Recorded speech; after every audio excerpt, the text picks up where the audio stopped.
Olá, todo mundo, bem-vindos. Essa Oi, é a live As Coadjuvantes dos Anos de Chumbo. Nós estamos hoje comigo, Elisa Colepiccolo, e com Pedro Luiz Moreira Lima. Nós somos os autores do Adelphi, Voando por Justiça e Liberdade, a biografia do Brigadeiro Rui Moreira Lima. E estamos com Sheila Velar, a autora do livro Mulher na Palma da Mão, e que também é filha do Almir Mendes de Avelar, que foi presidente do sindicato, não é isso? Não, presidente da União dos dos Trabalhadores. trabalhadores do Vale do Paraíba, Rio de Janeiro. Isso. E hoje a gente está aqui para conversar um pouquinho no mês, ainda no mês das mulheres, ainda março, e aí as vésperas de um desaniversário do 31 de março, 1º de abril de 1964, para falar das mulheres e das famílias que foram coadjuvantes das duras atrocidades que aconteceram em 1964 com as pessoas que foram presas, caçadas, torturadas, mortas pelo regime civil-militar que se instalou através de um golpe no Brasil. Então, a gente vai começar aqui falando um pouquinho dessa relação a falar um pouquinho do livro, do Adelphi, a Sheila vai contar um pouquinho a história também da Emi, que é a mãe dela, e que ela comenta, ela fala sobre a Emi no livro dela, e a gente vai estender esse papo falando sobre como eles tiveram essa relação com os pais que foram perseguidos e presos durante a ditadura. Então, para começar, gostaria de apresentar para quem ainda não conhece o Adelphi, do Ando por Justiça e Liberdade, livro da editora Top Books, está à venda nas melhores livrarias, inclusive versão online, tá? Então, versão digital para Kindle. É uma biografia que eu e Pedro escrevemos. Eu fiz a pesquisa de conteúdo, organizei a documentação do Brigadeiro e fiz a redação. Pedro lindamente coordenou e a gente foi organizando para contar todas essas memórias que ele tinha ao longo da vida inteira, que ele cresceu ouvindo todas essas histórias incríveis sobre o brigadeiro Rui Moreira Lima, maranhense, nascido em Picos, no Maranhão, e que foi para o Rio de Janeiro para estudar, para entrar no colégio militar, entrou em 1939.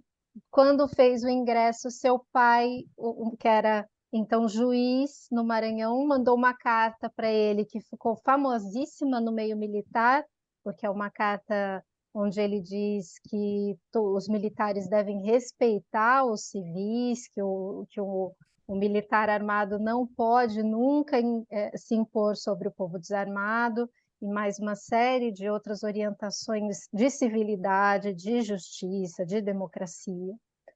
Ele fez a escola, virou aviador, foi para a Segunda Guerra como piloto de aviação de caça, foi 94 missões de guerra, voltou como herói, acabou sendo incorporado dentro dos quadros da FAB em muitos momentos importantes do governo, então fez missões indigenistas, trabalhava com a família Vargas, e foi escalado, por ele ter esse histórico de ser democrata, ele foi escalado para conter tentativas de golpe de Estado antes de 64, então ele estava lá em 55, ele estava lá em 56, 50, na Novembrada, Jacareacanga, foi perseguido desde essa época, teve que ir com a família para os Estados Unidos, transferido, porque começaram a perseguir ele dentro das Forças Armadas, já bem antes, né, de 64, voltou e acabou sendo ofertada a ele, porque ele tinha qualificação para isso, que ele fosse comandante da base aérea de Santa Cruz, que era a principal base do Brasil em 64. Então, quando o golpe foi se desenhando, ele se opôs, obviamente, e no dia mesmo do golpe ele resistiu, não quis entregar, chegou a sobrevoar a coluna do Mourão, que estava caminhando para o Rio de Janeiro, quis intervir na coluna para que não chegasse, mas não, a ordem do governo foi para que ele não resistisse, para que ele voltasse para a base. Ele não entregou a base no grito, ele resistiu e por isso foi preso, foi, foi isolado, né? Ficou no navio Princesa Leopoldina, respondeu a alguns IPIs, né? Inquéritos policiais militares, todos injustos, e ele acabou atingido pelo AI-1, assim como os outros militares que também resistiram ao golpe, e perdeu, assim, a profissão de militar, mas também a licença de voo. Então, ele passou a vida inteira sem profissão. Depois disso, ele teve que se reinventar, acabou escrevendo, depois de anos, acabou escrevendo o Senta-Pua, que é a história dos militares do primeiro grupo de aviação de caça.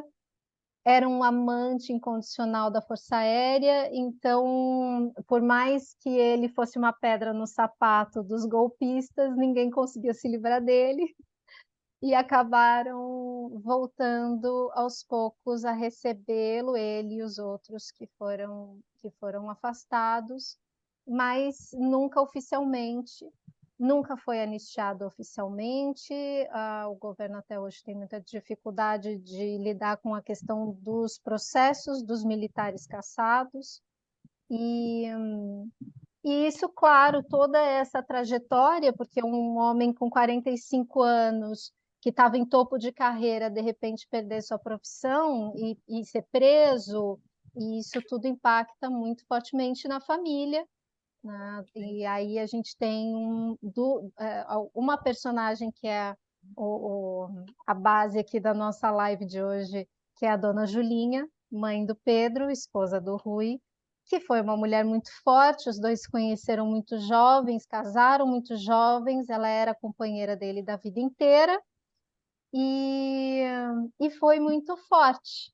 E ela que segurou muito da vida dele, né? Muito dessa barra de ser uma esposa de militar, de toda essa coisa dele ser contra a arbitrariedade, tanto que a família inteira se mudou para os Estados Unidos quando foi perseguida. Depois, em 64, quando ele foi preso, a família sofreu muito, Dona Julinha sofreu muito, Pedro chegou a ser sequestrado pelos militares como isca, para que o pai fosse sem resistência para a prisão em 71.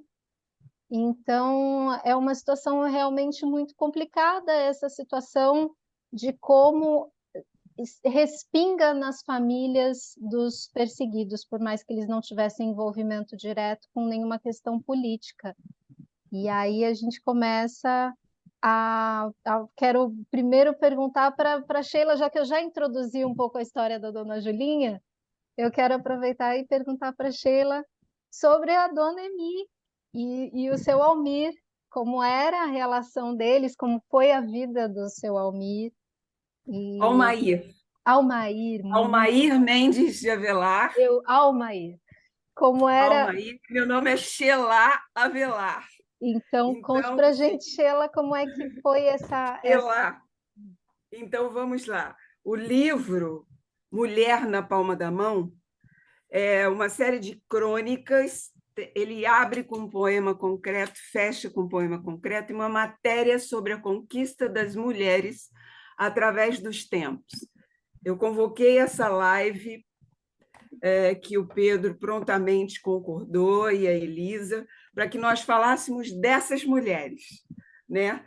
Nós já somos até conhecidos e cansamos, talvez, pela nossa ascendência, né, de homens fortes, vibrantes, carismáticos, que foram perseguidos e que, infelizmente, a ditadura nos privou, né, durante um bom tempo do convívio com eles, não só pelas prisões, mas também depois, no meu caso especificamente, meu pai faleceu num acidente de carro na estrada de Valença para a Barra do Piraí, dia 3 de fevereiro de 1971, onde até hoje paira a dúvida de que esse acidente não tenha sido acidente. Mas eu já conversei, já falei em várias lives sobre o meu pai, Almair Mendes de Avelar, que foi presidente da União dos Trabalhadores do Vale do Paraíba, do Rio de Janeiro, que já era uma espécie de CUT, né? Porque tinha várias categorias profissionais, não era só de uma categoria. E junto ao entroncamento ferroviário de Barra do Piraí, que era o maior entroncamento ferroviário da América do Sul na época. Então, era um ponto estratégico, né? Que ele ciceronava o Prestes pelo estado do Rio, justamente para conversar com a classe trabalhadora sobre a necessidade de lutar pelos seus direitos. Então, era uma pessoa bastante visada. Só que tudo isso eu só fiquei sabendo em 2014, depois que eu participei da Clínica do Testemunho, que fui orientada pelos profissionais para pedir o Arquivo Nacional. Até então, meu pai era única e exclusivamente um militante político, e era o que eu sabia dele, porque era criança na época. Mas eu estou aqui para falar da minha mãe, Emi Moura de Avelar. Eu escrevi nesse livro uma crônica chamada Rochedo de Gibraltar, que perpassa pela personalidade dela muito forte, capricorniana, preciso falar isso, que tem, então, uma visão de que amar é prover, né? Então, ela teve uma infância dificílima, né? Minha avó acabou tendo que ser provedora, porque o meu avô materno, infelizmente, era adicto, tanto de álcool como de jogo. Então, houve uma insegurança na infância em relação a essa coisa do provedor. Então, meu pai, quando casou com a minha mãe, ele cumpriu esse papel. Ele comprou uma casa para minha avó e meu avô, para ela, minha mãe não se preocupar mais com isso, para que eles pudessem tocar a vida. E tudo bem, até que em 1964, que veio o golpe militar, ele, uma pessoa muito visada, minha casa foi invadida várias vezes e foi extremamente traumático.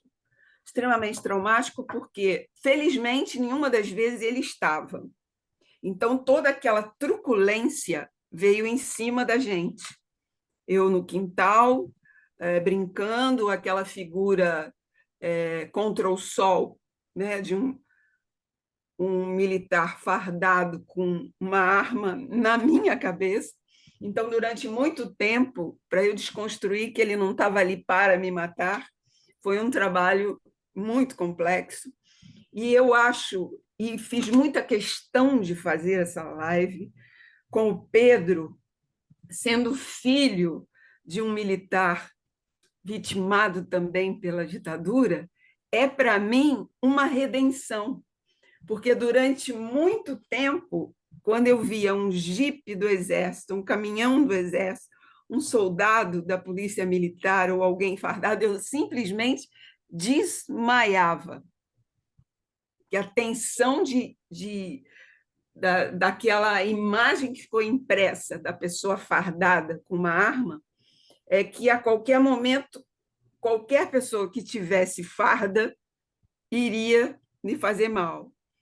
Então, para mim, historicamente, pode ser que muitas das pessoas que vão assistir não entendam como, historicamente, para mim, faz parte de um processo de transmutação desse olhar, de que havia outros militares, né, nas três armas, que também não concordavam com aquela truculência.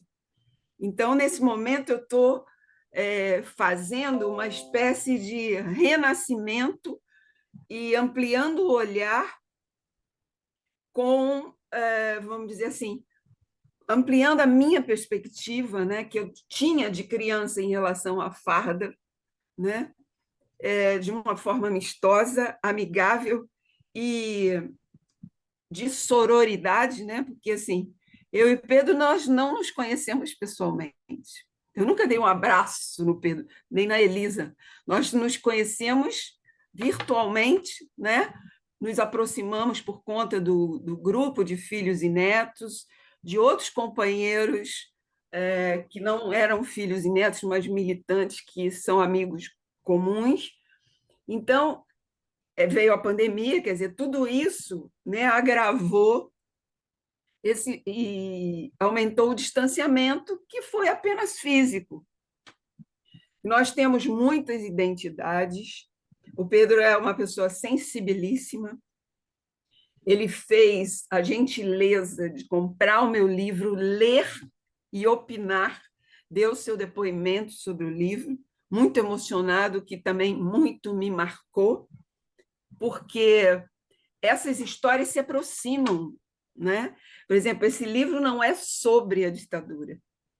Entretanto, eu convidei uma das coordenadoras do projeto Clínicas do Testemunho, que era um mecanismo reparatório, né, para filhos e netos ex-presos políticos, anistiados ou não, torturados, exilados, onde havia um lugar de fala, uma escuta clínica, para que a gente pudesse falar de nossas dores, das nossas cicatrizes. Isso nos aproximou muito. Então, eu fiz questão de convidar a Maria Beatriz Vanucci para fazer o prefácio, que era uma das coordenadoras do projeto do Instituto Terapêutico, porque, paralelamente a essa escuta ou a esse lugar de fala, eu estava já fazendo um curso de especialização em jornalismo literário. Então, eu falava lá e escrevia aqui. E isso foi promovendo um processo catártico para que eu pudesse hoje, estar aqui agora, com tranquilidade, estar falando sobre isso. Então, é muito importante, volto a falar da importância da clínica do testemunho, de uma reparação psíquica para todos essas vítimas da ditadura. Então, eu vou falar um pouco sobre a minha mãe, e eu gostaria que o Pedro pontuasse as semelhanças ou dissemelhanças com a Julinha. Então, a mamãe era uma pessoa assim, muito esforçada, muito disciplinada, voltada, né? Ela adorava as ciências exatas, tanto que ela fez matemática, e tudo para ela era assim, terra, né? Então, foi tirado essa terra foi tirada quando minha casa foi invadida várias vezes, quando finalmente o meu pai faleceu nesse acidente. Ela ficou numa depressão profunda, perdeu 25 quilos no primeiro mês, né? E acredito que ela nunca tenha conseguido se curar profundamente, né? Devidamente dessa depressão. E o que é mais interessante é que, ainda assim, durante o período da ditadura, quando a gente não sabia onde meu pai estava, se estava no Bibi, em Barra Mansa, se estava na AMAN, na Agulhas Negras, se estava no DOPS, no Rio, se estava na Casa de Detenção em Niterói, se estava na Polícia Militar em Barra do Piraí, porque a gente primeiro ficou sem saber onde estava, aí, por fim, soubemos. Aí o Exército soltava. No dia seguinte, a Polícia Militar prendia, a Polícia Militar soltava. No dia seguinte, o Exército prendia. Então, a gente vivia em sobressalto, né? Foram anos de sobressalto que fica marcado na nossa memória celular. Até hoje eu tenho essa sensação de sobressalto. Quando alguém chega quieto, pode ser amigo, pode ser filho, pode ser... Eu tenho esse sobressalto até hoje, que quando estou sob um período de tensão, ele volta.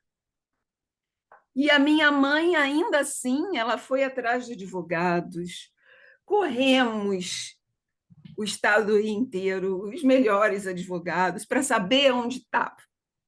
E tem um fato que eu preciso falar aqui. Tinha um general, um comandante, aliás, coronel, no batalhão de infantaria blindada. Ela descobriu o nome, o endereço, e nós fomos na casa dele. A hora que ele chegou na porta, ela se ajoelhou, pedindo para ele dizer aonde estava o meu pai. Essa é uma cena que eu vou levar para o resto da vida. Então, para mim estar aqui hoje, né, promovendo a redenção de um militar, tenente brigadeiro do ar, com uma história fantástica de vida, com uma trajetória, está aqui, lado a lado, com o filho dele, para mim é um momento histórico. De nós estar acabando anos depois, quase 59 anos depois, nós estamos aqui tentando passar a nossa história para que as pessoas que nos vejam, que não tiveram coragem ainda e que passaram pela mesma coisa, e ainda não tiveram coragem por medo, sim, por silenciamento, de chegar e contar, porque é preciso falar sobre isso milhões de vezes. Não vai ser suficiente para a gente desabafar. Né, Pedrinho? A gente sabe disso. Então, assim, eu quero aqui, no mês das mulheres, onde a gente homenageia e relembra tantas mulheres guerreiras que são ícones, outras que a gente acaba descobrindo quando começa a fuçar a história. Esse livro é uma homenagem também de respeito às mulheres anônimas, que não estão na mídia, que ficaram na retranca, tentando administrar aquela ausência do amado provedor, de como conduzir a vida agora e, ao mesmo tempo, administrar a violência que, de 2 em 2 minutos, entrava na nossa casa de botas e revirava a casa pelo avesso.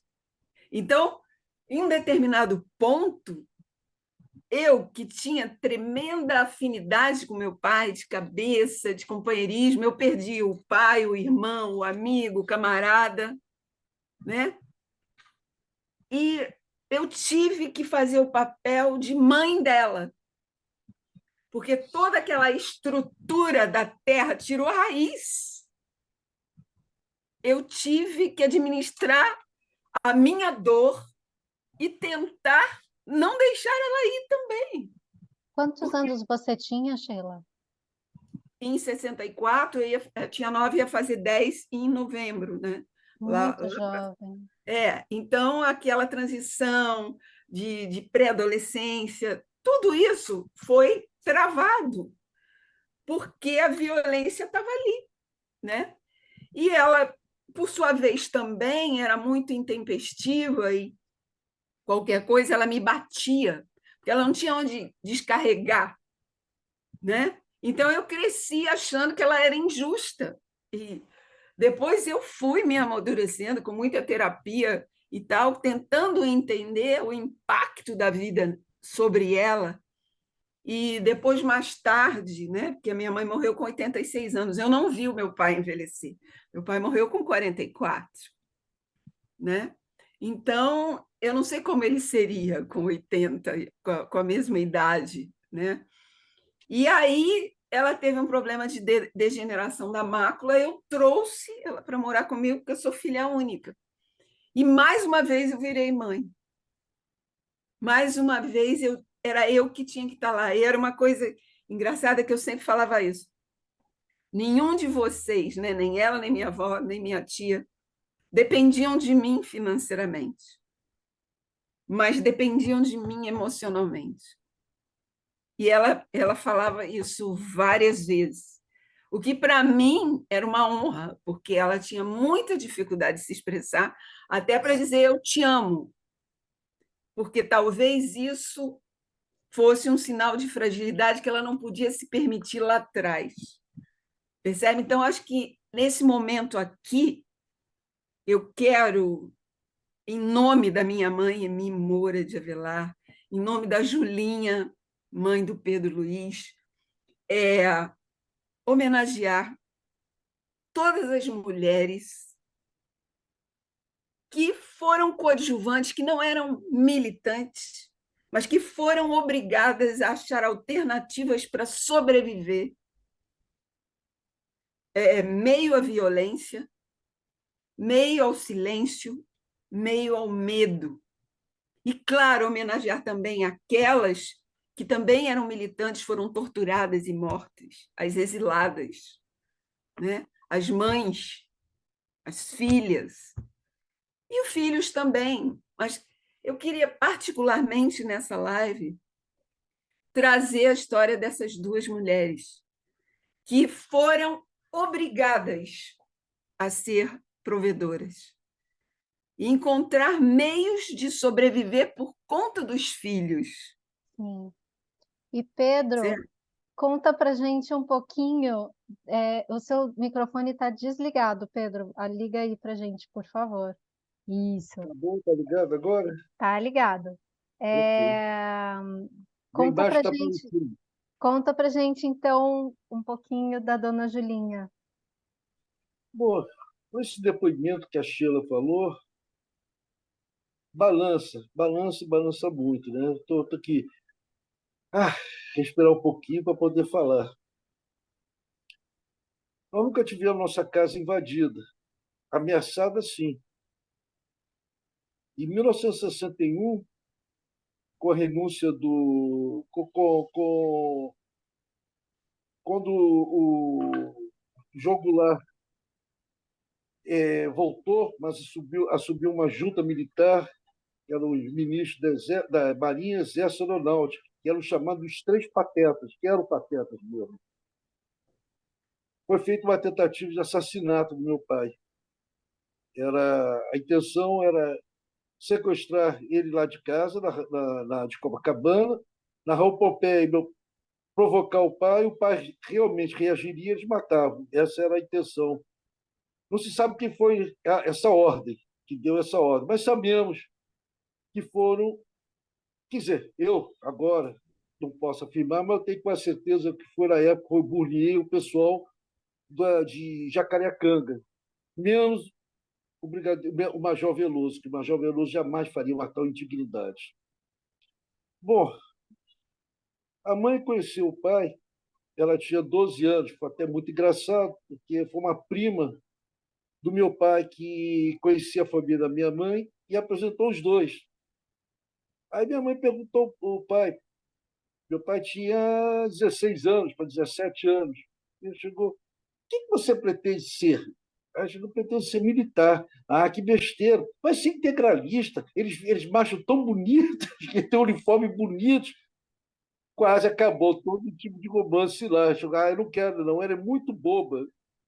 Mas, não, Ruzinho, a Julinha é uma maravilha. E ficou. E namoraram. Foi o primeiro namorado da mamãe. E eu acho que foi até o primeiro, foi, não. Foi o marido dela até o fim. O marido não, foi a mulher dele até o fim. E mulher extraordinária. Minha mãe era de uma inteligência, assim como a mãe da Sheila, extraordinária, fantástica.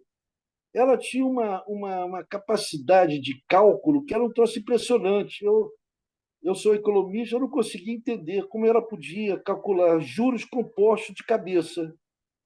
Ah, eu vou aplicar tanto no final de tantos meses, eu vou ter tanto isso de cabeça. Eu não consigo entender até a lógica matemática que ela utilizava.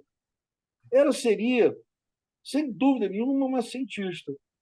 Ela seria assim, uma grande física, uma grande matemática, mas, como toda mulher da época, teve que se segurar para o casamento. Quer dizer, você tá entendendo? Teve que ser, não foi ser mais uma coadjuvante, a coadjuvante ativa.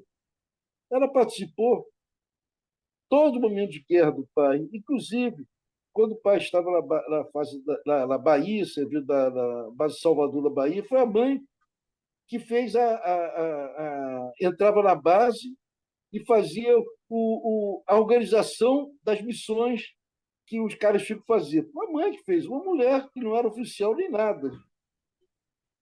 Tinha a capacidade dela. Então, até que tinha um cabo que falava, Rui, tenente, essa sua mulher é fantástica. Bom, a mãe sempre presente, presente, e sempre, como ela depois antes dizia para mim, meu filho, eu detestava a profissão do seu pai. Porque cada vez que ele voava, meu coração ficava pequeno. Ele não vai voltar. Eu rezava, eu tinha pavor da profissão dele. Quando ele foi para a guerra, o pai chegou e falou: Julinha, tudo que eu ganhar, tudo que eu ganhar, eu vou mandar para você. Ele ia ganhar em triplo, ia ganhar em dólar, em missão exterior, em missão de guerra. Tipo, não faça isso, Rui. Não faça isso, Ruizinho. Não faça isso. Mande para mim o que nós sempre vivemos. O resto, você gasta como se fosse seu primeiro dia de vida. Não mande só o que nós necessitamos. O resto, gaste com você, gaste com sua vida. Essa foi uma das partes da minha mãe. E como foi para vocês, quando foi se aproximando de 64? O 64 se aproximou sempre. Eu nasci numa família do não. Meu filho, tudo que a gente comentar aqui, não fale. Não fale para fora, porque é como é hoje. Tudo é comunismo. Tudo é comunismo. Vou fazer uma brincadeira séria. Esses militares de hoje, eu acho que são todos cornos, porque a primeira coisa que eles fazem é olhar embaixo da cama para ver se tem comunista ou abre o armário para ver se tem comunista. Então, a começar daí, são todos cornos. Eu falo, Baixeira, eu não tenho. Existem duas Forças Armadas, pré-64 e pós-64. A pré-64, tivemos homens honrados. Mesmo aqueles que eram golpistas, tinham muito homem honrado lá dentro, muito homem honrado. Pós-64, Elisa, Sheila, as Forças Armadas se transformaram em lugar de canalhas, de 64 até hoje, lugar de canalhas.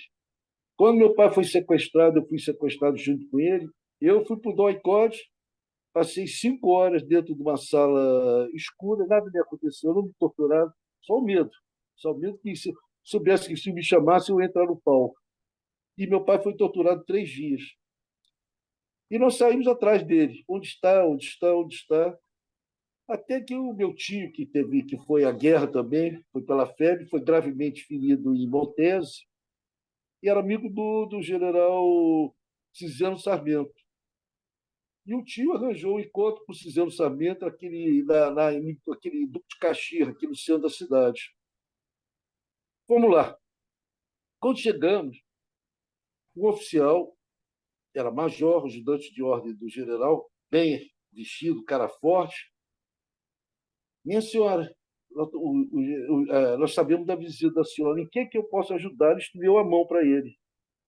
E minha mãe chegou, major, eu não conheço o senhor. O senhor pode ser uma pessoa boa ou não, mas o senhor está fardado. O estar fardado, eu quero que o senhor saiba que a sua farda é minha inimiga pessoal. Eu só quero que o senhor seja leal como eu estou sendo com o senhor. Eu só quero saber, o general Ciselo Sarmento está aí, e vai me atender. Ele já sabia qual era o assunto e chegou. Dona Julinha, o general saiu justamente por causa do seu marido. Ele está procurando onde está e a senhora pode ir em casa. Quando você chegar em casa, ele vai estar lá com a senhora. O coronel Rui estará com a senhora. E foi o que aconteceu. Quando a Elisa falou, quando a gente foi para os Estados Unidos, A nossa casa era trote o dia inteiro, trote o dia inteiro. Um dia eu peguei o telefone, devia ter uns 5 anos de idade. Seu pai é um traidor da pátria. Aí eu perguntei, eu não me lembro disso. Minha mãe que falava. Mamãe, o que é traidor da pátria, hein? E nesse momento, a mamãe não deixava, minha mãe e o pai não deixavam, a Soninha e eu atendemos o telefone. No véspera da gente ir para os Estados Unidos, o telefone tocava, de 3 em 3 minutos tocava. Era, depois a gente descobriu, era mãe de uma amiga minha, Lucinha, que já faleceu, filha do coronel Carlos Alberto, né, da FAB também. Era um bundão, coitado. Aí ela chegou, meu pai veio, eu vou pegar o telefone, não faça isso, deixa comigo. Era minha mãe, atendia, alô, desligava, alô, até que ela atendeu, a moça demorou para olha, você passou a madrugada inteira ligando para a gente. Eu passei a madrugada inteira arrumando a mala. Eu agora vou para os Estados Unidos feliz e descansar. Você não, você vai ficar de uma ressaca horrível. Essa era a mãe. A mãe não chegava, ela tinha essa habilidade de destruir com as pessoas, como ela falou, com esse major. E- Então, Pedro, desde 58, na verdade um pouco antes, né, que a sua família já sofria essas pressões por causa da atuação do teu pai, do Brigadeiro Rui Moreira Lima. E como era para vocês em casa? Como era as reações da tua mãe em relação a vocês, principalmente? E aí depois eu queria até saber isso também da Sheila, como a mãe dela lidava com isso com ela, como é que passava todas essas questões para vocês, assim, como lidar com essa violência? Bom, era a casa do não. Meu filho, não comenta nada que foi falado aqui nessa mesa. Não comenta, tá? Não comenta. Então, eu fui uma geração de aprender a dizer não, não ficar calado. Foi me libertar muitos e muitos anos também com a Comissão Nacional da Verdade, quando eu fui entrevistado. Foi dali também, eu vou te dizer, eu comecei a sentar rua que não tinha mais tamanho. E isso não quer dizer que eu era um cara inativo, não. Eu não podia para ir para as passeatas, eu pichava muro, depois vomitava de medo. É como diz no livro, tem aquela frase de Bertolt Brecht, né? No regime de terror, qualquer ato de resistência, seja do menor ao maior, é um ato heróico. Então, a Sheila, eu e tantas outras pessoas, nós resistimos, mesmo fazendo pequenos atos.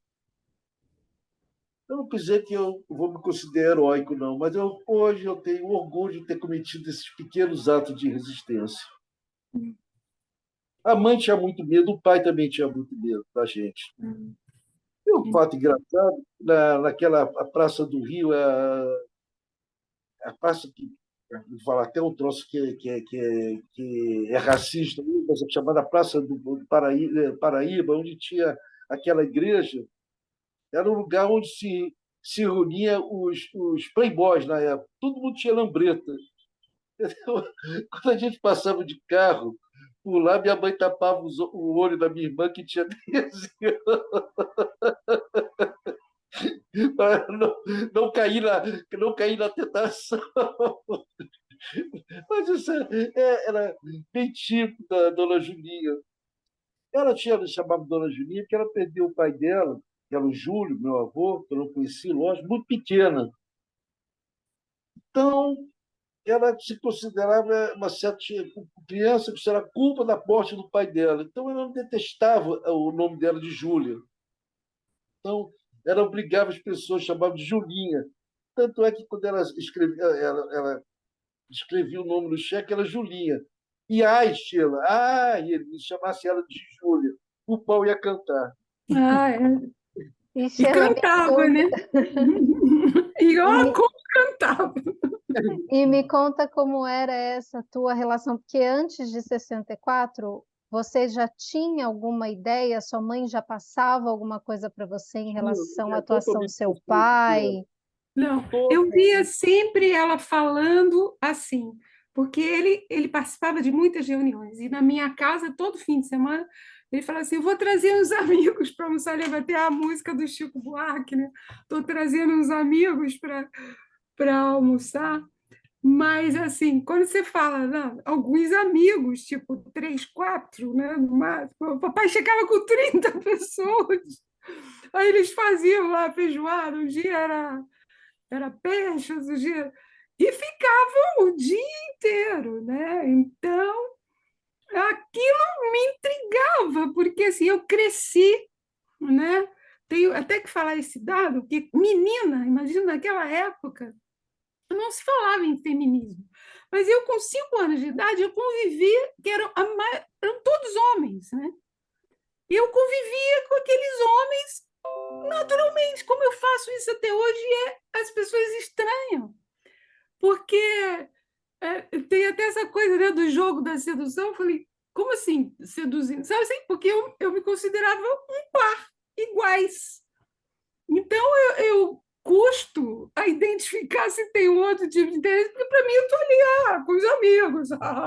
Entende? É muito interessante isso. Então, eu nem passava pela minha cabeça qualquer outra coisa, porque eu cresci dos 5 anos até os 18, né, quando ele faleceu no acidente, era isso. Né? Sexta noite, sábado o dia inteiro, depois domingo à tarde, sempre esse monte de gente se falava de política e eu sempre ouvindo, quer dizer, então, de alguma forma, isso foi absorvido, né? Mesmo que eu não tivesse ideia do que era, só que quando veio essa coisa da casa ser invadida, eu não sabia o que estava acontecendo. Não sabia por que meu pai estava sumido, não sabia por que aqueles caras entravam lá procurando meu pai, não sabia por que eu tinha que ficar em silêncio na escola, na rua. Não pode falar nada, não pode falar nada, não pode falar nada. Eu cresci com essa A coisa. sua mãe que te dava essa orientação também, Não, de você não não falar pode nada? falar nada, não fala do seu pai. E na escola tinha umas meninas que ficavam: onde está seu pai? Onde está o seu pai? E eu começava a suar frio, porque eu sempre fui uma pessoa muito comunicativa. Eu falei assim, então, não posso falar onde está, porque nem eu sabia onde estava o papai, e eu também não sabia o que estava acontecendo, porque ele passou uma época foragido, né? Antes de ser preso. Então, assim, uma das coisas que eu acho interessante colocar é que, por não saber, veio esse silenciamento que durou 45 anos, porque lá no Rio, Barra do Piraí, todo mundo já sabia mais ou menos a história, né? Aí, quando eu vim para São Paulo, em 81, eu achei ótimo. Falei, que ninguém vai me perguntar nada, né? Então, eu achava que silenciar, que não estava me afetando nada, até acontecer. Eu fui num cinema com a minha filha, ver um filme, e achei que era oriental, não li a sinopse e tal. Aí conta a história de um menino na ditadura na Argentina. Eu comecei a gritar no cinema, acendeu as luzes, tinha umas 15 pessoas. Foi uma catarse, e isso foi em 91. Ali eu já vi que alguma coisa estava errada. E mais interessante, porque eu trabalho com comunicação, eu estava cercada, desde que cheguei aqui, de gente de esquerda. E eles falavam de ditadura, eu começava a suar frio. Aí você... Eu não conseguia falar. Eu fazia assim. Meus assistentes na TV Cultura eram de esquerda, eles falavam e eu saía fora. Tinha amigos jornalistas que falavam, eu saía fora. Eu só comecei a falar com tranquilidade sobre isso depois de 2014, gente. É muito tempo. É muito tempo. Então, assim... E aí agora eu não parei mais, ninguém me aguenta, né? Porque eu estou aqui já falando. Então. Mas o que eu queria... Estou preocupada com o tempo, até para as pessoas não ficarem muito cansadas. Uma das coisas interessantes que eu acho, que eu queria colocar, é assim, a preocupação com a nota. O aproveitamento na escola era tão grande da mamãe que a gente ia visitar o meu pai, quando a gente achava que sabia onde ele estava, ela ficava tomando a matéria de mim e eu tomava a matéria dela porque ela estava fazendo magistério sob a orientação dele, ele que sugeriu. Falei, você ainda é muito nova, né? Volta a estudar e tal. E eu quero registrar isso aqui em homenagem a você, viu, mãe? Durante todo esse tempo, a gente estudava no ônibus. Ela tirou o primeiro lugar no estado do Rio e ela podia escolher aonde ela queria dar aula em qualquer escola do estado, dentro do estado do Rio, em qualquer lugar. Então, assim, por aí você vê, né? Quer dizer, ela se distraiu da dor focando na matemática, que era outra paixão dela, né? Focando no estudo, que era outra paixão dela, para se distrair da dor. Então, a matemática, para mim, assim, eu agradeço a matemática, que ajudou muito a tirar ela desse lugar, dessa depressão, e ver um outro caminho para poder sobreviver, né? Então, assim, com isso, eu até vou encerrar, porque eu estou preocupada com o tempo, porque, assim, está infestado de lives agora, né? Porque a gente está em março, é mulher, e aí tem o desaniversário do golpe e tal. E eu quero fechar com isso, quer dizer, independente de qualquer coisa, né? Eu perdi minha mãe agora, justamente em 2014, nos 50 anos de golpe. Quando eu estava voltando a mexer na história do papai, ela também se foi. Então, misturou o departamento todo, tudo no mesmo caldeirão, né? E eu queria fazer uma homenagem a ela aqui, porque eu escrevi essa crônica chamada Rochedo de Gibraltar, porque sempre que eu via alguma reportagem ou que eu lia alguma coisa de Rochedo de Gibraltar, eu lembrava dela. Uma coisa incrível. Sabe aquela coisa ali parada, resistente, que vem a vida, vem as ondas e bate. E o Rochedo está lá. Essa imagem que eu tenho dela. E a outra é do Carvalho, sabe? Porque, né, o pessoal da terra tem assim, você chega num bar, num restaurante, num café, escolhe uma mesa e aí todas as vezes que vai lá, senta naquela mesa, naquela cadeira, naquele lugar, para se sentir seguro, né? E eu brincava, falava assim, daqui a 15 minutos vai começar a sair raiz daí das suas pernas e você vai ficar aqui nessa mesa, não vai sair mais. Então, assim, e são duas imagens muito fortes, né? Que essa imagem que ela passa.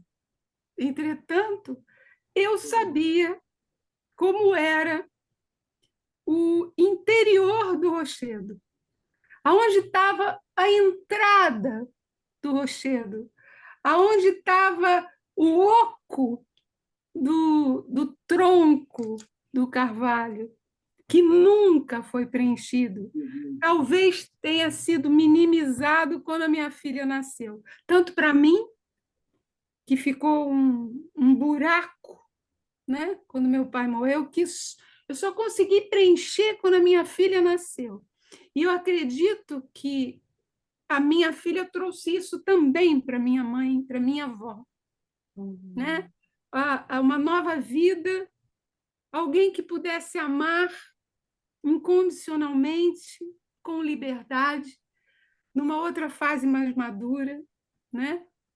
É claro que tem outros desafios, mas nunca foram tão graves contra a violência de Estado. Então, fica aqui a minha homenagem à Julinha, à Emi, à Elisa, as nossas mães, avós e as mães e as mulheres de todo o planeta, né? Com esse útero que traz a matriz da vida. E nós viemos aqui para falar de vida hoje, né, Pedrinho? É isso aí. Então, eu quero já me despedir, já encerrar com isso, com a minha homenagem à matriz da vida, as mulheres fortes, as que não são tão fortes, mas que se adaptam, né? Como as ondas, né, aos desafios, e está aqui a minha homenagem. E que esses 59 anos, hoje que o país passa por uma leve brisa, depois, né, de tsunamis de descalabros, a gente vai ter a caminhada do silêncio no dia 2, com a presença do ministro dos Direitos Humanos. Então, olha quanta conquista, né? Em pouco tempo de governo, não em muito Em tempo da muito história do tempo, país, exatamente. né? Então, existe uma luzinha no fim do túnel e a gente, devagarinho, com as nossas lanternas, estamos tentando, através dessa sororidade, dessa solidariedade, desse carinho, né, fraterno que a gente tem, que nos liga e nos faz fortes para ir em frente, lutar pelos nossos direitos, né? Poder falar livremente sobre a nossa história, sem medo, né? Sem recorrência, sem preconceito, com a certeza de que é possível mudar. Então, uma boa noite para todos, bom dia, boa tarde para quem vai ver de outros países, tá bom? Pedrinho, você gostaria de encerrar a sua participação, deixar uma mensagem? Ah, meu Deus, eu queria ser poeta, um filósofo, alguma coisa nesse sentido.